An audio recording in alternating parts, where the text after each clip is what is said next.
কোটি টাকার আংটি চুরির অভিযোগ তুলে তারাপীঠে আসা পুণ্যার্থীদের বেধড়ক মারধর করার অভিযোগ উঠল দোকানদারদের বিরুদ্ধে।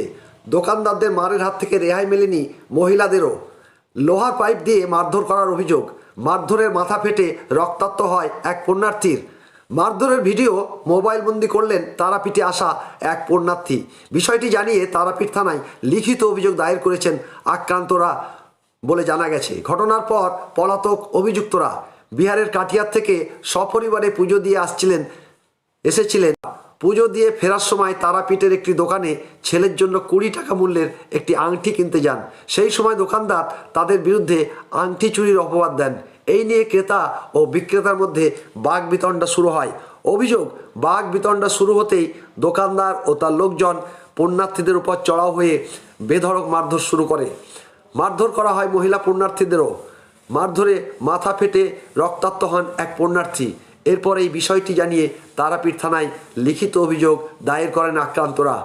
গতকালই দুজনকে এ ব্যাপারে আটক করা হয় তারাপীঠ থানার পুলিশের পক্ষ থেকে। আজ দুজনকে রামপুরহাট আদালতে তোলা হলে 7 দিনের মধ্যে তারাপীঠ থানাকে এই কেসের পুরো ডায়েরি জমা করার নির্দেশ দেন বিচারক। কালকে আপনারা জানেন যে কমপ্লেন্টরা একটা লিখিত অভিযোগ দিয়েছিল তারাপীঠ থানায় এবং তার বেসিসে একটা কেস স্টার্ট হয়েছিল। কালকে রাত্রে আসামিকে অ্যারেস্ট করা হয়েছিল, দুজন ছেলেকে, এবং তাদেরকে আজকে রামপুরহাট কোর্টে ফরওয়ার্ডও করা হয়েছে। আমাদের যেটা লার্নেড কোর্টের কাছে অ্যাজ এ ডিফেন্স কাউন্সিল আমাদের যে দাবি ছিল, আমরা সাবমিশনের মাধ্যমে সেটা লার্নেড কোর্টকে আমরা বলেছিলাম যে প্রত্যেকটা যে পানিশমেন্ট আসছিল সেগুলো হচ্ছে 7 বছরের নিচে।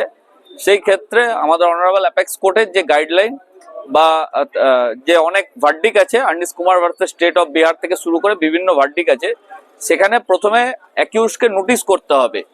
সেই নোটিশ কিন্তু অ্যাকিউজকে সাপ্লাই করা হয়নি ইনভেস্টিগেশন এজেন্সির পক্ষ থেকে।